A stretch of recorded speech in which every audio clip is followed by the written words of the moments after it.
It's brilliant. It's good.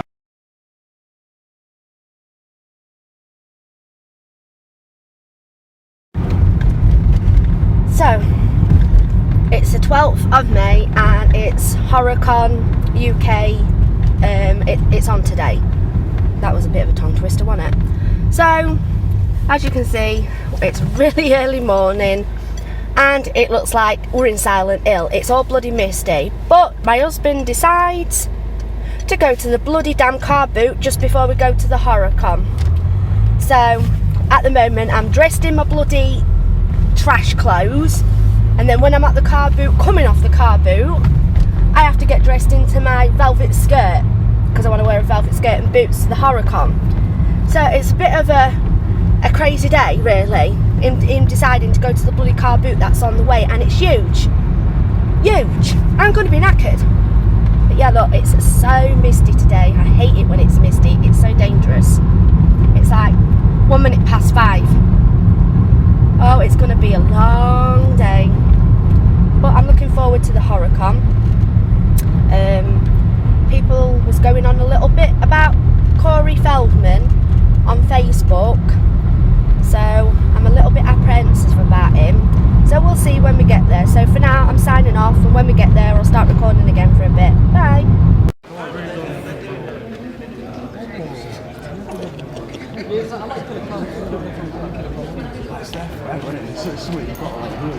Yeah, so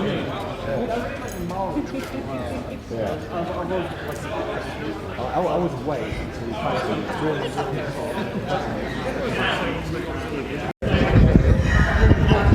Oh, it was here that other year when Kane Hodder was here. Yeah, I think I had my picture took with him. Is he dressed as Matt Cardell from Maniac Cop? Oh, yeah. Yeah, I think it's Matt. He's dressed up as Matt Cardell from Maniac Cop. Yeah. Freddie ain't bad. Eh? Freddie won't be bad. I know, that's quite a good one, Freddie, isn't it? Yeah, so that's good. It's really dark though, you can't hardly see. He was Sandy, wasn't he? I reckon he was the Yeah, it's definitely Matt Cardell. Too small. We didn't see it. Yeah, he was a right old burly bloke, wasn't he? Yeah. Hey. I think he died, didn't he? Yeah. So in the front, it's like. Yeah, well, we asked him if he'd like share a bit. We asked him away. Yeah. That's what it's on. This is no.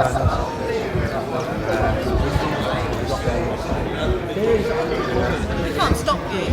They're up there. And he was cool with it, so I was happy. You know? It's nice when you come back. Yeah. When's the sale on the side? I think it's got better makeup than the remake. Yeah. It's really good. Who's that supposed to be? Yeah, it was just literally no photos straight away. Isn't there? And he walking like, he was walking by I don't know there. if it was. He was walking by there, the bodyguard was doing that like, when you're in front of him. Yeah, I can't tell what it's That's it, Icky's here, mate. Like you're dealing in Predator. It's really good, isn't it? It's really good makeup. Well, it's not makeup, it's a bloody mask, isn't it?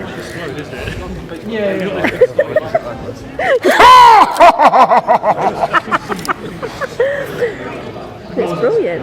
It's good. We're in. I know why that.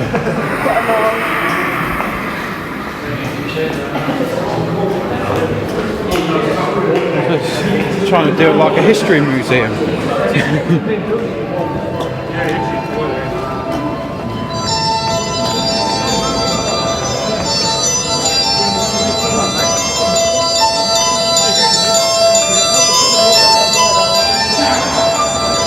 Program? Anyone want a program? There you go, man. Program, mate?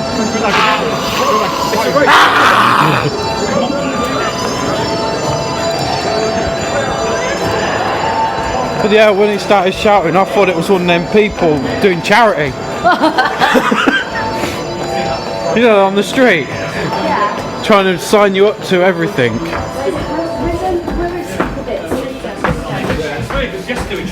What? I don't know. You're one thing, innit? Yeah. We just wanted one thing signed, didn't you? A picture with him. Just selfish for nothing. I think what it sounds like is Well, usually it's up here, isn't it?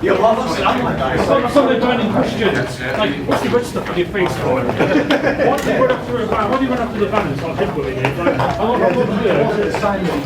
Yeah, does that mean anything? Why did you start with Hello. randomly enough?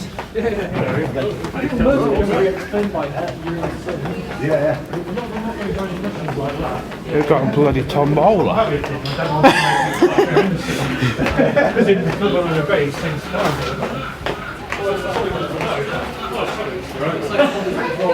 You go the wrong way, you tonight.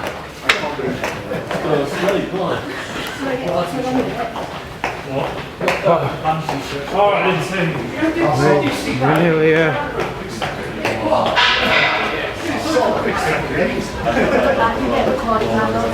I already am.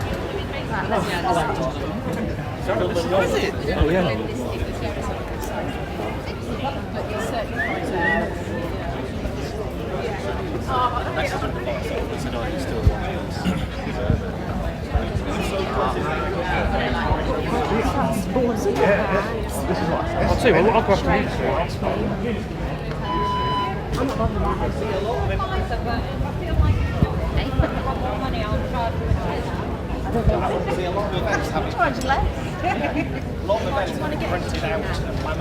Well, there's no one there.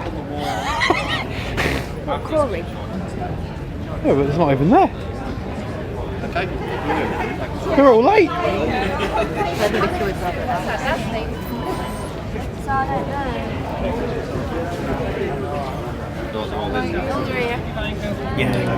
Before it opens.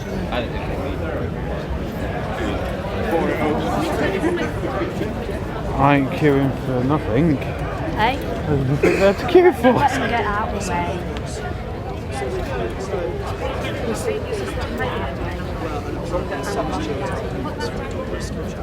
Hey.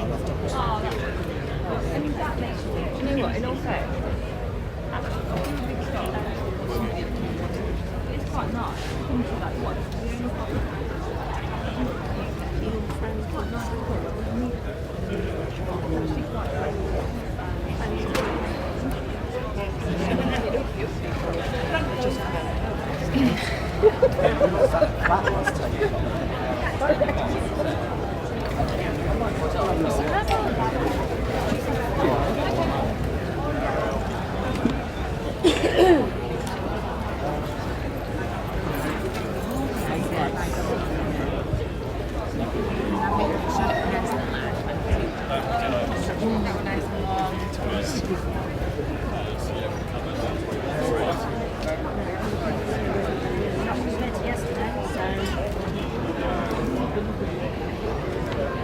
Did you sort that one out?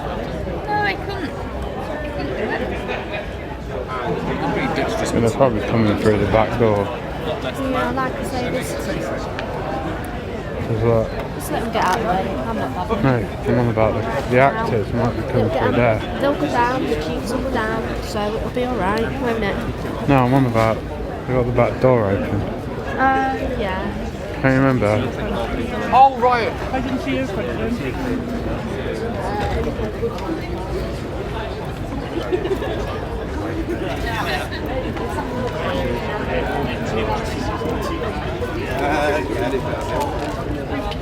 How was that?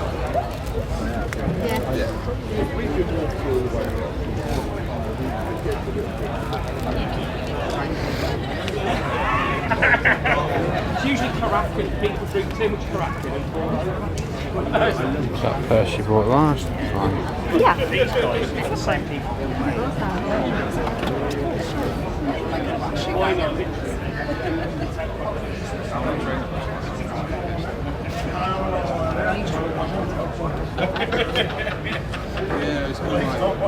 Devil man. Wow. They are nice. Aren't they? Ah, lovely. Sorry, my duck bottom like getting in the way.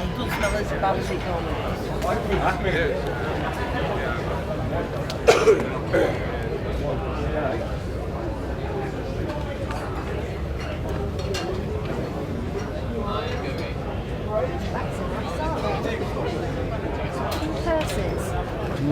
That is really nice. nice, aren't they? There's nobody here though, is there? Oh, big ash. Oh,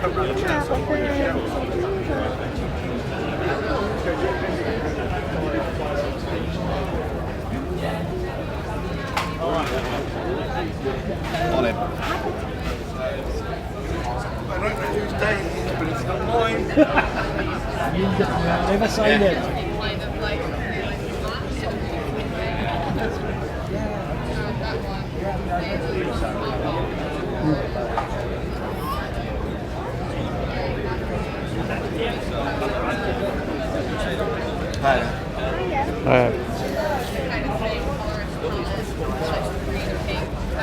Do another film also about like angsty kind of, you know, mortality with ghosts in it.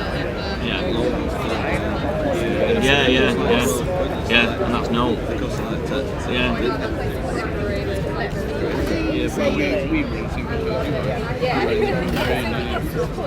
Chucky. I know.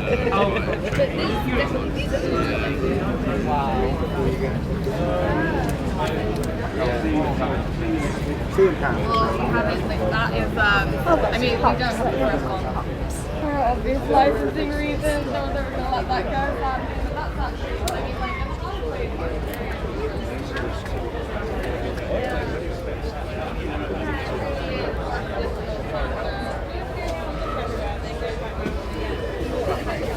There's one what you got. What? Oh yeah. I have, I've got that one. And usually you have to turn them over after. That's right. Yeah,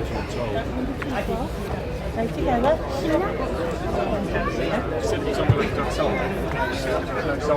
Oh, look at that. So I followed it all the way down to the bottom of the line, and it takes you round the other side of the boat. That's really nice. Is that the strain or something? No, that's I think it's out of That's the last one, that is. It's been reduced today. It's out of Have that one for 50 if you want it. it's Is that a brass? yeah, it's bloody I can't remember. What, blade? Yeah. Just put that, reduce that for you. 50 on there. It's lovely, isn't it?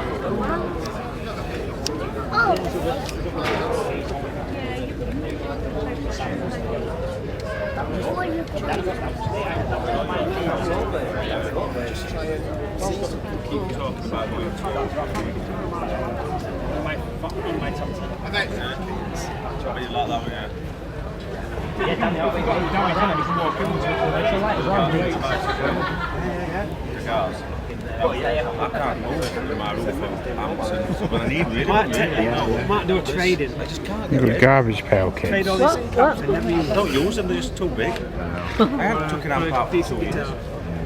It's just waste of time. Things. I saw the room. In Canada. is that where you get your access from, over that side? No, we're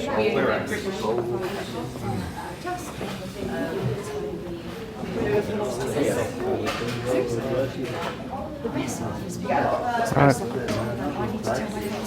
You see the big pyramid statue? Yeah, I do actually. It's like believe it or not.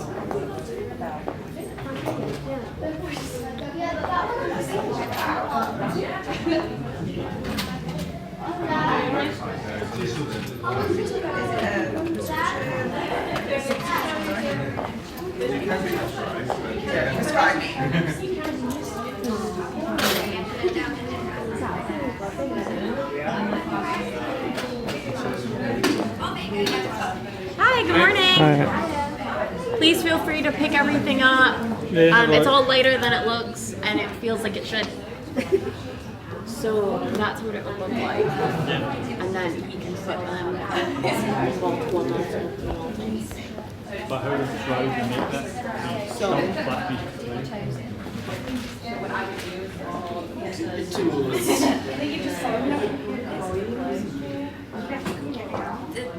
thing is, if you do that, the zombies will get you, so you have to get you have to get into it.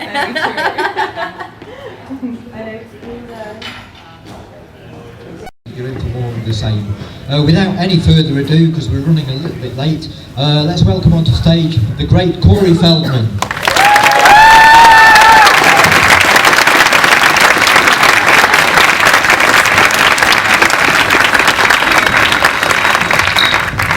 Hello all! Well, that was good. You guys almost did that in sync. I'm going to tell Justin Timberlake later. It was an in-sync joke, get it? In sync, all right. How's everybody doing today? Awesome! Well, a few of you are good, it sounds like. What about the rest of you? Not so much. Wow, you're looking sharp again. Thank you. Well, I brought more than one outfit. Unlike me, yeah. Now, yesterday you talked a bit about working on The Burbs, and one thing you mentioned with that movie was how impressed you were with the sort of comic talent of the lineup. We got Tom Hanks, Bruce Dern, Rick Ducommun, and you said you were on set just watching these guys doing their stuff and in awe of what they were doing. Are you one of those actors that would like to do more comedy yourself? I think I've done a fair amount, although I don't know if you'll find it amusing.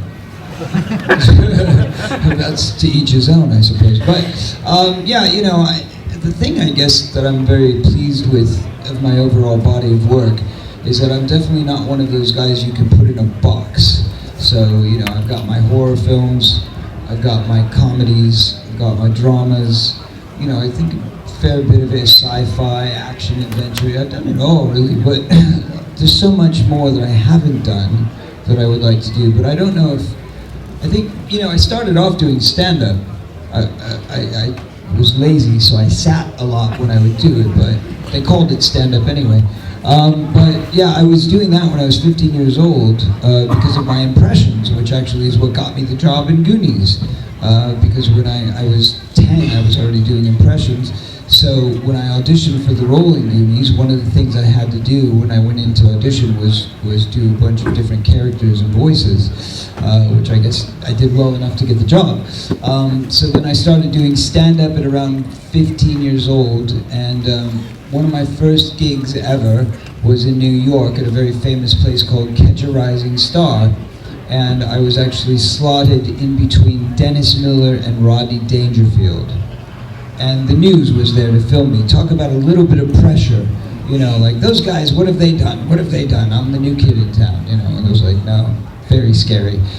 So anyway, you know, I started off there, and then, you know, did a bunch of improv comedy in a lot of my films, a lot of my TV shows. In fact, The Two Coreys, if any of you ever saw that show, it was meant to be originally a comedy, actually.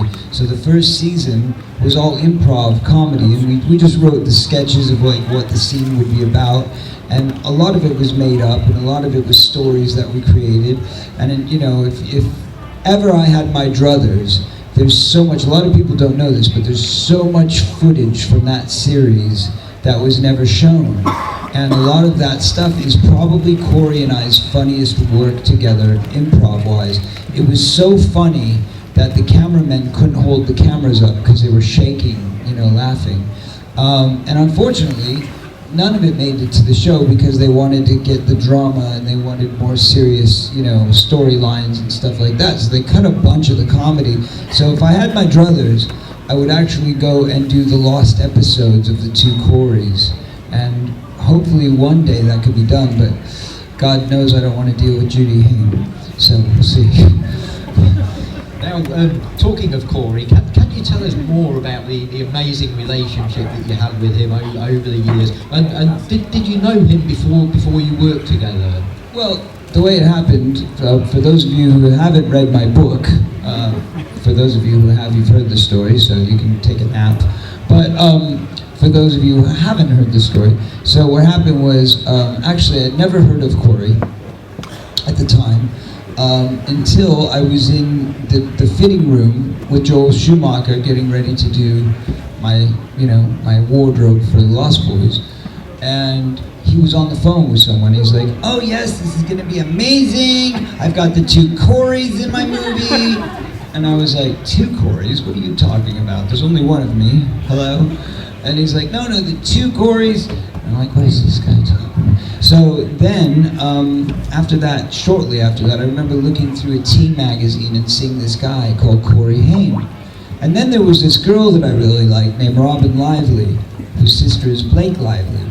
And Robin it was like kind of one of my very first crushes.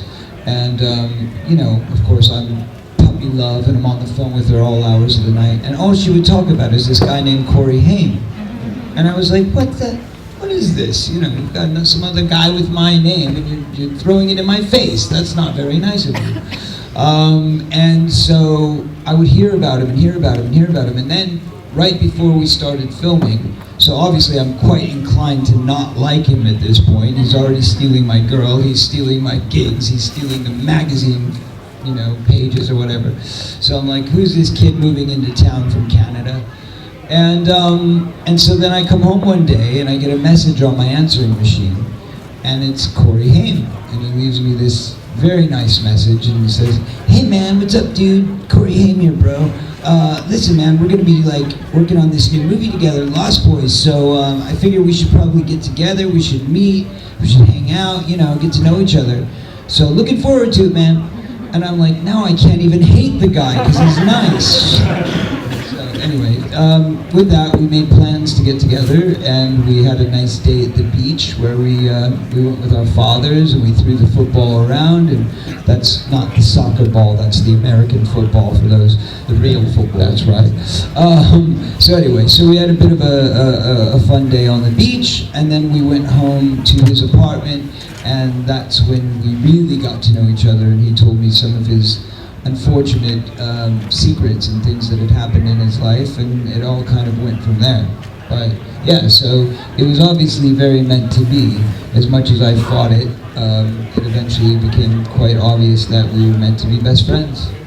So there you have it. I mean, did you feel as close as brothers, say? Absolutely, yeah. I mean, that really showed. There'll never be a replacement, you know what I mean? You can never have that again. You know, it's very rare that you meet somebody that you're, you know, kindred spirits like that. But obviously, you know, between the work we did together and the comedic timing that we had together, I mean, we would just sit there and bust each other up for hours. I mean, literally hours. Just, you know, on the phone, just laughing. Or, you know, when we'd see each other, we'd be laughing so hard we couldn't speak. And he's the only person on this planet that was able to bring me from complete anger to, you know, laughing to the point where I was crying within moments. And, you know, it was just magical. I mean, you can't replace that, you know. Okay, let's jump back a few years earlier. One film we didn't get time to talk about yesterday was The Goonies. Now, Richard Donner directed that, and he'd come off stuff like The Omen and Superman and so on. How was it working for Richard on a project like that? Terrible, he was such an asshole. No, I'm joking. No. Dick and I became, well, again, really, really close. He became like a surrogate father to me because I didn't really have one after 15. Actually, my dad left at 8, but we stayed in touch until I was, you know, 15. I lived with him for about a year. But anyway, so, you know, after the 15, I really didn't have a father figure, and Dick Donner became that person for me, and he actually paid for me to go through rehab, and, you know, loaned me money a few times when I was on hard breaks and things like that, and kept me employed. I mean, he put me in, I think, 5 or 6 projects throughout the years, so God bless him. He's one of the greatest men in this business, and I hope he lives to 110. Okay, now we'll talk, and I'm sure the audience will want to talk about the Lost Boys movies, but you actually got to play a vampire, Caleb, in the Bordello of Blood movie. I've now played a vampire twice, actually. Tell us more. Okay, so there's Bordello of Blood, which of course was produced by Richard Donner. Sure. So once again, Dick helping me out. But that was a fun movie, playing Caleb. I got, you know, just the first time to get to play a vampire was like, finally I get to sink my teeth into a role. You know, it was cool, but unfortunately, Dennis Miller was not a big supporter of the film. So I thought the movie was quite great. I mean, I thought it was really funny and it was just different. And matter of fact, I need to find a copy. So if anybody knows if they have the new collector's edition here anywhere, I would love to get a copy. So somebody let me know. But anyway, yeah. So I've never seen all the extra scenes and all that stuff. So I'd love to see it. But anyway, so unfortunately, the film didn't do what it should have done, especially given that it was a Tales from the Crypt film, and it had a few big stars, Whoopi Goldberg and Dennis Miller and Angie Everhart and all that stuff. So you would have thought it would have, Chris Sarandon, you would have thought it would have done a lot better. But unfortunately, Dennis Miller went on the Johnny Carson show when there was still a Johnny Carson show, and he said, "Oh yeah, this movie sucks." And I was like, well, hopefully you're referring to the vampires, but not.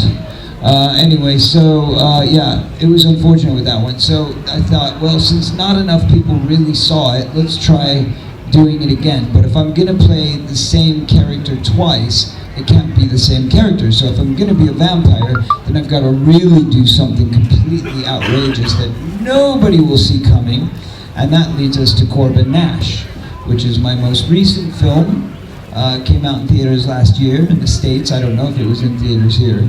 But directed by one of your local boys, Ben Jagger, who is a brilliant young filmmaker from England, and his brother Dean Jagger, who's on Game of Thrones, and they wrote it together.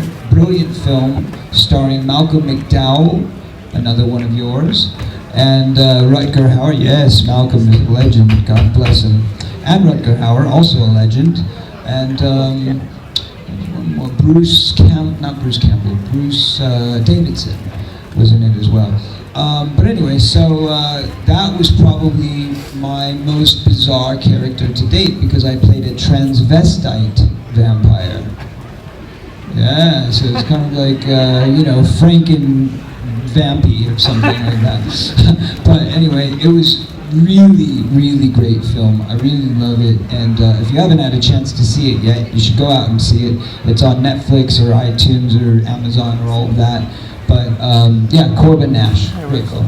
Okay, okay, we're going to take some questions from the audience now. So any Lost Boys fans or fans of any of other Corey's work, Gremlins and so on, raise your hands out. I see a little kid right there up at the top. Yeah, I've seen him, yeah.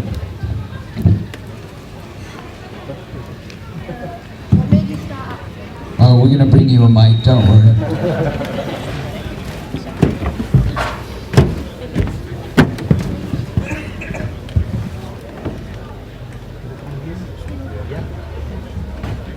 What first started you acting?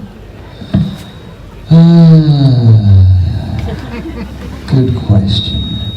I think it was a bad nightmare that I woke up from and said, "Damn, I gotta act." No, I'm just joking.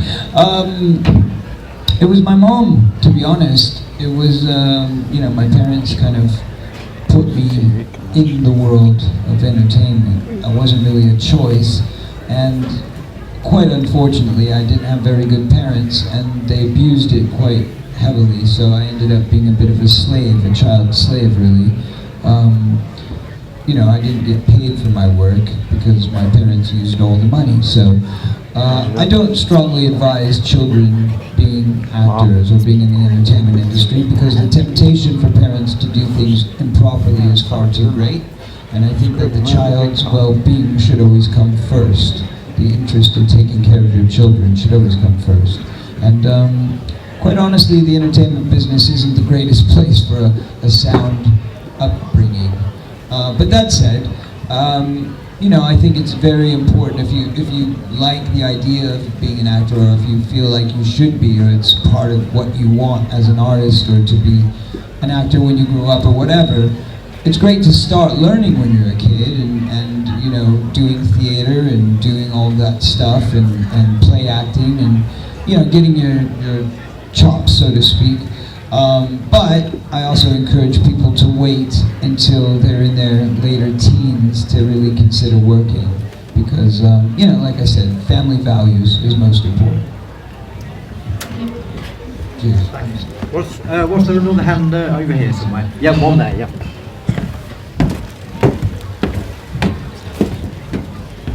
He's becoming Phil Donahue now. It's an American talk show. It's not on anymore. It was cancelled. Okay, go ahead. Two questions. Is it true you snuck on set to see the pirate ship on the Goonies when Dick Donner said you were supposed to be the first reveal when you came out of the slides? No, nobody. I don't think anybody snuck on. But what happened was we saw it, and he didn't know we saw it because, of course, we didn't want to tell him and ruin it for him because he was so excited about the idea that we were all going to wait and see it at this moment when we saw it on the screen. But unfortunately, I was driving by. We had, the bike from the movie. So my cousin, who was my best friend growing up, came and visited me on weekends when he wasn't in school, and we would ride around because we'd have to work on Saturdays, and we'd be one of the only productions going on a Saturday. So there wasn't anybody around. So it was like we didn't have to go to school that day. So when we would have a break, we would take our bikes and we would ride all around Warner Brothers and go look at all the old-time sets and classic Hollywood scenes and stuff like that.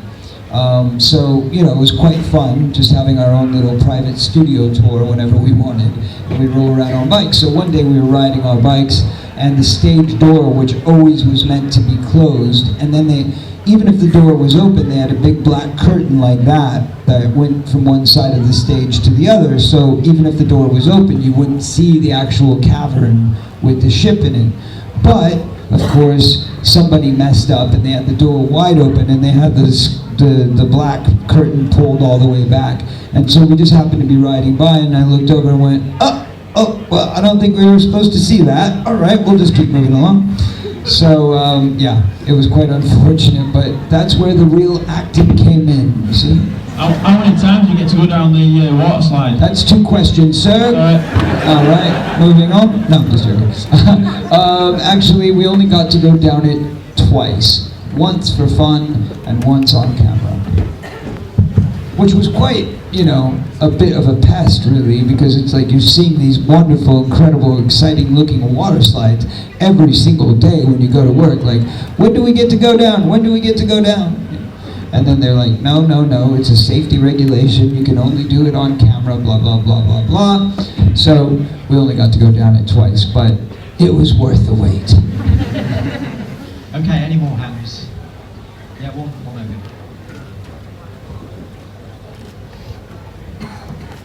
I just wanted to know what your favourite behind-the-scenes story is. Like, what was your favourite moment? Well, I just told you it was not good enough. The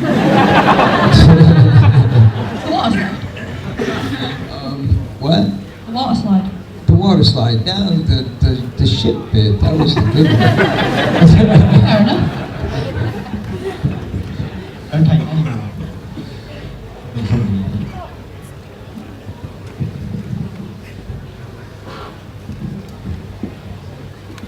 How is it in Hollywood, and as well, what are you working on in the future? Well, I think if you've followed anything I've been doing lately, you'll see that Hollywood's got some issues, and we're trying to help. So, look, as an artist, I obviously want to continue to grow and change and do things that are more challenging. So that's why you'll notice if you watch any of my films, you'll never see the same character twice. I always play somebody very, very different from the last one, especially over the last 10 years, from Lucky Fritz, where I play an Englishman in Germany, to Corbett Nash, where I play a transsexual vampire, to The Birthday, where I play a neurotic, crazy person, to the Lost Boys sequel. It's just like such completely diverse characters. So that's what gets me as an artist. But that said, the work I'm doing at the moment, I was in the middle of a very successful tour. We had a hit album. We had a top 40 single, which was very successful. And then the whole Harvey Weinstein thing happened, and people started coming to me saying, oh, can you talk now? Now's the time, now's the time. Because I've been trying to talk about it since I wrote my book.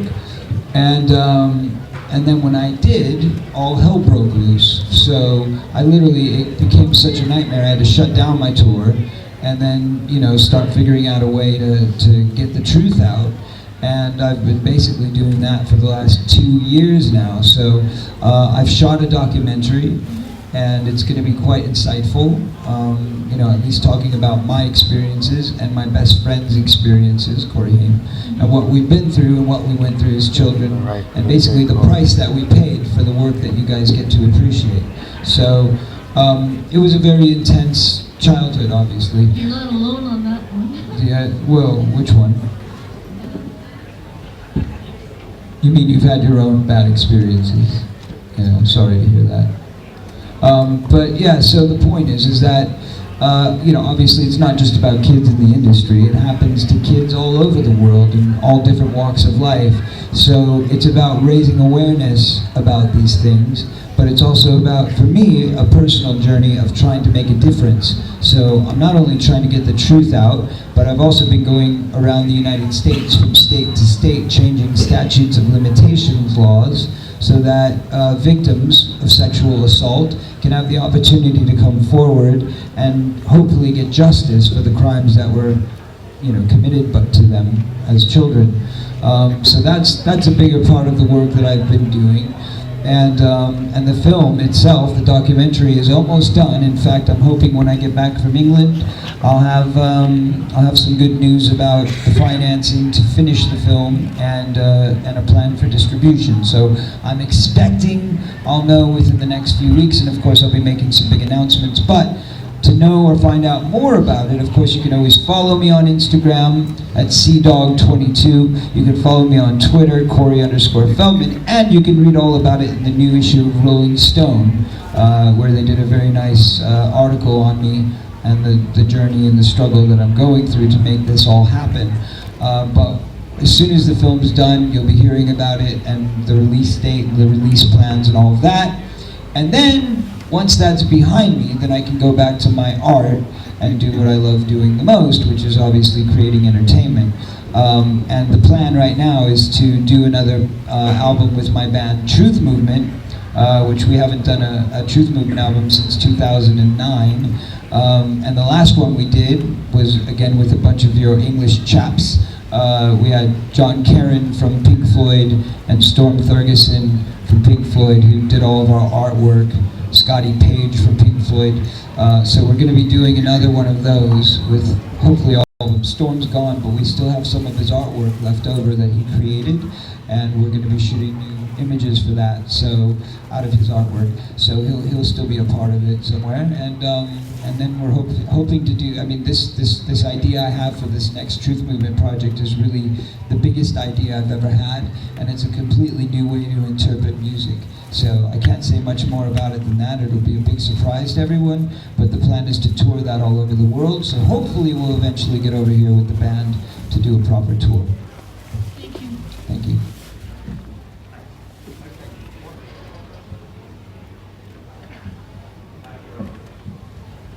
Is that on there? Hi. Hi, Corey. How are you doing? Oh, it's off again. I hear it now. No, now it's off. Yeah, just kind of yell it. Why are you yelling at me, man?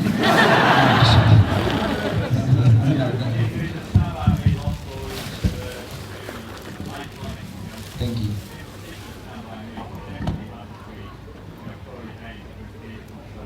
Corey wasn't in that movie.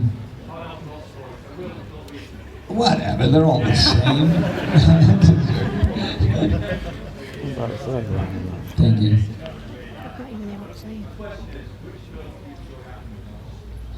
Well, yeah, we spoke about this yesterday, but for me it's always about the bigger challenge, and to be very honest with you all the work I did as a kid, I kind of write off, you know, because I was a kid and I was there for the wrong reasons, because I was being forced to do it. It wasn't because I wanted to do it. So the work that I really enjoy or appreciate mostly is the work that I've done in the last 20 years, because it's work that I dedicated myself to as an actor. Now, that said, I really like Lost Boys as far as my performance goes, and Dream a Little Dream. Those are the two that I was most proud of my work in as a kid. But making Goonies was a great deal of fun. So I always say, as far as like the actual experience of making a film, Goonies was always my favorite experience. And as far as my work, Lost Boys and Dream a Little Dream were my two favorite characters as a kid. Yes, cheers. Okay. Well, Corey, the one 80s film, the one great 80s film you were was Back to the Future, and as they say in that movie... You can.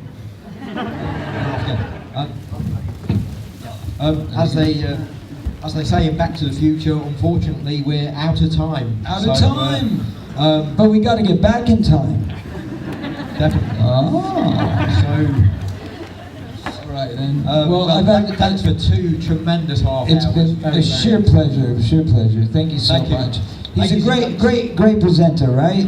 Does a good job. And keep your applause going for Mr. Corbin. We'll see you in the photos. God bless. On to sort of abandon the books and just to figure out our own thing. And so I wrote the backstory for Russell and talked to Alan Ball about it, obviously, but they couldn't let me have free reign. And so when they told me he was almost 3,000 years old, I was like, well, where would he have come from? What would he have been? And it made sense to me that he was probably from beyond the Danube, and probably was a Celt. And the Celts started out somewhere near Romania and migrated into Gaul and became sort of the Gauls, and then ended up in Ireland because they were looking for the sun. They worshipped the sun.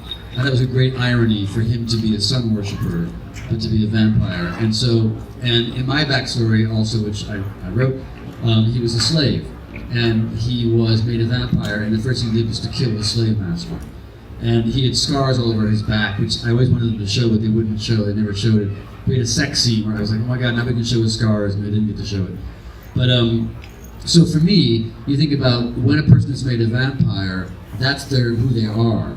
So he had this genteel southern accent which he put on, but it clearly was not who he was. If he was 3,000 years old, the South didn't even exist, before the 1600s possibly. So I thought, well, what is his base personality? What is his story? And so I decided that he probably was Gaulish, which is an actual language. I actually learned some words in Gaulish, but we settled on Old German as sort of what he would be, a Germanic accent. And so that's what I worked on, two accents, Mississippi and Germanic. And I actually had a friend of mine who's from Munich, her mother, who has access to some older German dialects, translate the German for me, and I would give it to the writers and say, can we have this part in German? Here's the translation, and they would say yes. Yeah. Amazing. That shows his age and where he comes from. Yeah, lineage. That'd be fantastic. Does anybody else have any questions? That side. They're small but mighty. Yes. First of all, I apologise for our tardiness. We got a bit confused about Q&As, but no worries. You're very tired. Mine's Lauren. Hi, Lauren. Massive American Horror Story fan, as well as True Blood. That's why you guys are sitting separated. we didn't have the ages of Romeo and Juliet of Dennis and her roles. So I was just wondering. I'm sorry, it's not very deep, but personal favourite season. It probably is Hotel, just because it was the most rich story for me. I got an opportunity to do a lot in that season. I got to have fun, I got to be tragic, I got to have a backstory, I got to have a son, a family, a love affair, and a death scene. I didn't get that Stanley didn't even die, he just got chickenized. And Spaulding, we don't know what happened to him at the end, and Larry is imprisoned unjustly, by the way, and we don't know what happened to him, and William just sort of like fades out. So it was great to have an actual whole story. I love that. Yeah. That's good stuff. Do we have any more? Let's go for him. We're working our way around. Coming to you, right there. Hello. What's your name? It's Monica. Monica. Hi, Monica. Hello. You talked about earlier how your journey to becoming a character, you go to the character. Which one of your American Horror Story characters did you find the most kind of intriguing or interesting process to go to?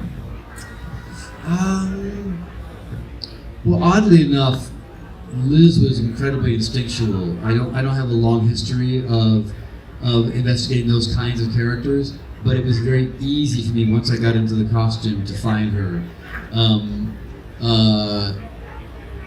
Spaulding was hard to find because we had a hard time finding his look because we wanted to stay away from riffraff from Rocky Horror. So it was hard to find exactly who he was, and all I knew about him is that he had no tongue. That's all I had, So you had to film a lot of your own stuff. But I ended up loving the exploration of Spaulding the most because it was really challenging not to speak. And I had them make for me these high-heeled shoes that inside had lifts because in my mind Spaulding was taller than I am. So sometimes I get these images about characters and I get fixated, and so he had to be taller than I am, so he had to be on lifts. But the lifts also made it very painful for me to walk, and it was actually very painful to walk, so I couldn't walk very fast. And I also wore these long nails, so I couldn't pick things up, and it all kind of became the character. And I do a lot of things just for myself when I play a character that no one else knows about ever and ever gets to benefit from. And the Spaulding things where he had a little severed white ivory hand, which he always kept in his pocket, which was just a talisman for him. And occasionally I bring it out and comb my hair with it. But mostly it was just for him. And all the prop people were like, why do you have to have the hand? I would say, I have to have the hand because I have to have the hand. Can I have the hand, please? And it was always set up for me in the morning, my hand and my watch. And then Spaulding also hid things around the set. So I would hide things in all the drawers in the set. Because I was just claiming the space, and I would walk in and make sure they were still there. Nobody ever found it. Nobody ever knew they were there. Just hide things. That's a great claiming the space. It's claiming it's my space because Spaulding ran the place. It was his space, so I needed to be able to be everywhere. I had pieces of me everywhere. That's a really interesting way of looking at it. Yeah, because if Horrorconuk, I mean, that's a great set for that. That's amazing. It was a 2-story set. It was great. I was convinced for ages it was a real house, but I thought, how do you get the angles? If it was a real house? And a lot of those sets, the walls come out and the walls move around. Like in the hotel set, we had 2 different hallway sets for that. One where the doors were practical and they didn't move, and one where the walls and doors would move away. But a lot of those sets, they're all built. But the hotel set was a 2-story set too. That was beautiful. It was amazing. Stunning. Sorry, another question behind. I'd like to tell them what your name. I'm Sarah. Hi, Dennis. Anthony. Hi. Been on RuPaul's Drag Race. Yeah. Which is fantastic, very done. Did you work with any of the queens from Drag Race in creating the character of Liz Taylor? Did you know them and you connected to that group of people? I met Alaska, Justin, and I wanted to be able to sit down and talk to somebody about, literally the technical aspects of what you do with things, and how you do things. And, Justin was very funny because he basically was like, it's torture, darling, it's all torture, I'm in pain all the time, which is why I talk like this. But he also gave me the tip on nails. He was like, nails are everything, you must have nails. And also he gave me an eyelash, which one do you use? I can't remember what it was now, but stay away from those. Yeah, 301s I think is what. I think it was 301s. I think these are 301s actually. And I was like, just the extensions of it, just beautiful. Yeah. But so it was nice to have somebody like that. When you do research for a character, you never know what you're going to need, and but it was very helpful, I thought, and I loved meeting him as well. I'm a fan. Yeah. But that was before you actually did Drag Race itself. That was long before I did Drag Race. Yeah, that was. Yeah, and I didn't meet many of the queens of Drag Race because you don't meet them, and obviously you don't get to see any of the footage. So we come in blind. We haven't seen any of the episodes. They haven't been edited yet. So you have no idea who anybody is. So they let you go behind the 2-way mirror. So the mirror is really? 2-way. It's 2 ways. Oh, yeah. wow. So you can stand behind her and you creep in, and you sat there and you watch them for a while talking or whatever, and you'll go, who's that? I think particularly because you were doing your episode was Snatch Game. Snatch Game. So yeah. it wasn't like you just came in at the end and just did the runway at the end. You were kind of involved with it. Yeah, exactly. So it was like, which the Snatch Game is iconic and terrifying, I would imagine. It is terrifying. I mean, it's also you sit with a producer backstage, and I kind of go, okay, so for Snatch Game, here's going to be your question. So give me 3 funny things, and you're like, and you come up with them, and they kind of go, that's not funny. Okay, another one, and another one. They kind of go, that's kind of funny. Okay, another one, and you get another one, and you go, okay, that'll work, fine. So you're still going to have to pre-write your stuff, so you know a little bit. But once you're into the game, it's all live. You don't have any prompts. It's all live. Terrifying stuff. Terrifying stuff, yeah. For them, if you're not used to improv, or you're not used to being a character that's scary. I've seen some of the judges really crash and burn. Yeah. Like they have nothing to say. And other ones who are very good at it. I saw Joel, who's the guy from Community? Joel. I can't remember. Mikhail, thank you very much. All he did was yell the entire time. It was so annoying. Michelle Visage was like, shut up. You always know you're in trouble with that one eyebrow Michelle goes Yeah, up. so she kept looking at him. And it's just like, you never want to see the eyebrow. Fantastic. I think we might be overrunning slightly. I'm not quite sure if the next people are here yet. But who cares? It's fine. It's fun. Sunday. Yeah. We do what we like. Pretty easy. Was there any more questions? Sorry. I would offer, but these get your work out. Yeah. Very kind. Hello, what's your name? My name is Mark. I just wanted to ask, do you have a favourite personal horror film, and is there like an iconic horror role that you'd really like to play? I'm old-fashioned. I love anything Vincent Price ever did. I'm a huge Vincent Price fan. Dr. Phoebes comes to mind. The Black Cat, The Fall of the House of Usher. I also love Peter Lorre. I thought he was amazing. I think I'm a Dracula guy when it comes down to it. I would love to see you play Dracula. I'm in the Dracula camp, having played a vampire. I love Dracula. I'm trying to think of which version of Dracula I like the best. Not Frank Langella. I love, actually, but Frank Langella's my favourite. I know him too well. Oh, really? I tell you. Oh, okay. I guess I would. Dracula. Yeah, I'd go for Dracula. Yeah, I would. Funny that that's a good question, Mark, because I was gonna ask the same question as the final one, because I can totally see you as Dracula. Although I do like creatures, and so I wouldn't mind being like a small version of Frankenstein. Or petite. Frankenstein. I think or the Doctor. But I think there's something about. I just watched. There's a great new YouTube video. It's a massacre. It's just on there where they compare all the movies to the book. Oh right. And it was quite interesting what has the most elements from the book that's in the different movies. There's the BBC Dracula from 1978, which has happened to be the first one I ever saw, which is the guy, I've forgotten his name, the French actor from Gigi, playing Dracula in that one, and that one is possibly the closest to the book. But I do. Henri Chevalier? No, the young lead, the dark haired guy. I can't Lewis something. I can't remember. But for little girls. It's amazing how different every Dracula's been. But I could totally see you doing it. Totally see you doing it. So, any last questions before we wrap up? Anybody? Actually, there was something on the internet which I love. Someone put out on Twitter. They're doing What We Do in the Shadows. This TV series. It's a remake of that amazing movie. And a friend of mine is on it, Kayvon Novak, and someone put out a thing, 6 guest stars we want to see on What We Do in the Shadows, and I was like, yes! And I was one of them, and I was like, yes, I would kill to do that. I would love to be in that show. I don't know that show. I'd love to. The movie is amazing. It's so hilarious, and now it's going to be a TV series. Yeah, they've already made it 1 season, I think, or something. Have you seen it? Not on yet. Oh, you've seen it. How did you see it? Special ways. VPN, right? Special secret ways of seeing it. I need to give you my phone and Disney's do it. Yes. I do, please. Thank you. Fantastic. Well, I think we should wrap it up there, but say thank you for today. Thank you for coming. Applause, please, for Dennis and Anna. Can you see me at my table over there? Yes, fantastic. Thank you all.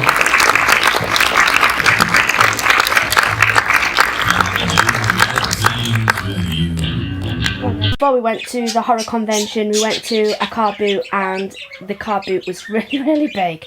And I actually bought a couple of items to do with horror-related things from there, and I'll show you in a minute, and I'll show you what I bought from the Horrorcon. I didn't actually buy much, but I bought a couple of things.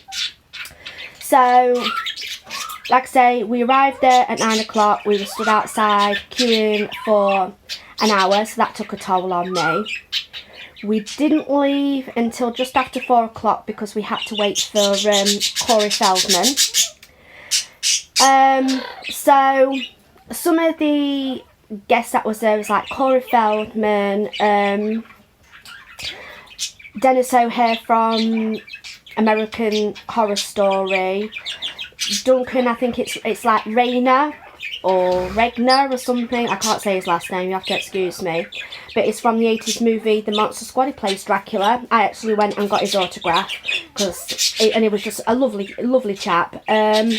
Sean Pertwee from Dog Soldiers and a few other films. There was a woman from Nightmare on Elm Street 3, Dream Warriors. It's the one who plays, she plays the drug addict. I'm not very good with names, sorry. And there was a few other people, and my husband wanted to go because he wanted to see Corey Feldman. Now, the first day there was quite a bit of hype. See, we didn't go the Saturday, we went the Sunday, but there was stuff getting on Facebook about Corey Feldman turning up late, being a diva, not wanting to interact with like the other guests that was there and stuff. So there was a lot of hype about that, so I was really apprehensive on the last day.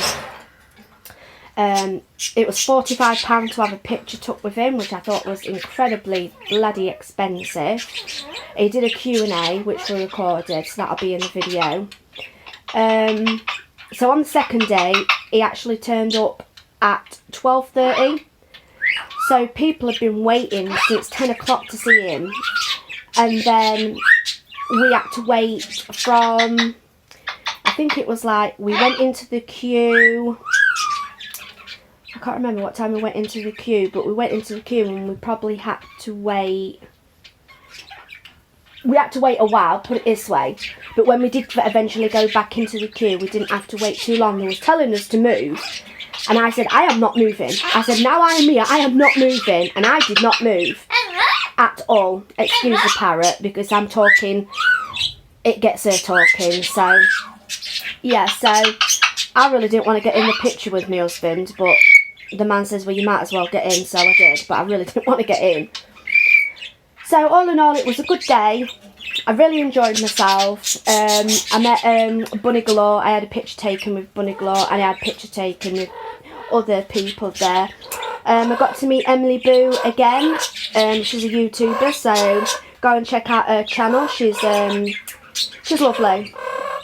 She was there with her husband and her daughter, and I actually gave her a necklace and some lipstick. She's just lovely. She's easy to talk to. I just don't think I'm like a dirty stalker or something, but she's lovely. So yeah, it was a good day. It's getting a bit expensive, and I think they need to get it more organised. They really do. So I'll show you one of the things that I bought. So I'm just going to stop it a minute and then I'm going to turn it around. So I bought this, and it was expensive, but it had been knocked down. I paid $50 for it, which you're going to pay quite a bit more at a horror convention for things, but I'm a horror collector, so I don't mind. I'd had money put away for the horror convention, so it was okay. So it's Jared Novak from Blade 2, and I just think it's really, really, really well made. And it's got like the fangs at the side, and it's got the creepy old eyes, and yeah, I just think it's just really, really well made, and I really like it. So that's going to go on my shelf. Right, so I'm just going to pause it again. So these are another couple of things that I bought. I actually just bought some badges. So this one's a tall man from Phantasm, Werewolf, like a crow's head, Frankenstein, and Jason. I've actually lost one of my badges. I actually there was 4 of these, and there was Dracula, and I can't find it for the life of me. But these are really cheap, and I just put them on my bag. And then I will show you the couple of horror items that I bought from the car boot. So when I went to the car boot, I actually picked this up, and it's the Monsters car, and it says Monsters Dracula, and it says die-cast metal coffin body resting on a dragster chassis. So it's the Monsters car, and the man wanted £30 for it, and I was like umming and ahhing. And then my husband looked it up on eBay, and it actually makes around 70 quid, if not a little bit more. So if I ever do get rid of it, I know I'm gonna, you know, I'm gonna double my money on it. But I wanted it so it can go to my collection, and he actually altered it, and he's actually put lights in the headlights at the front. So I've got to get a battery to test that out. So that's one of the things I bought, and I really, really love it. Like I say, you are going to be paying quite a lot more for the horror stuff. You just are. It's just the way it is. Very rare can you come across horror stuff and it be really, really cheap. It just doesn't happen hardly, because there's that many collectors. And then the next thing that I bought is the Walking Dead full-scale replica of Lucille, and it's it's quite a big bat. The wire around it, as you can see there, it's like a, I don't know, it's soft, like soft plastic. So I paid 20 for that, and I thought that was a really, really good bargain. So yeah, so it's a big old bat, full size, Lucille, so that's going to go to my collection. So yeah, so that's basically it. Like I say, I enjoyed the Horrorcon. They do need to get a little bit more organised with the queues and things, but other than that, I had a really good time. Everybody was in good spirits, so yeah, it was fun. I can't wait till next year. So I'm going to get going for now. Bye bye.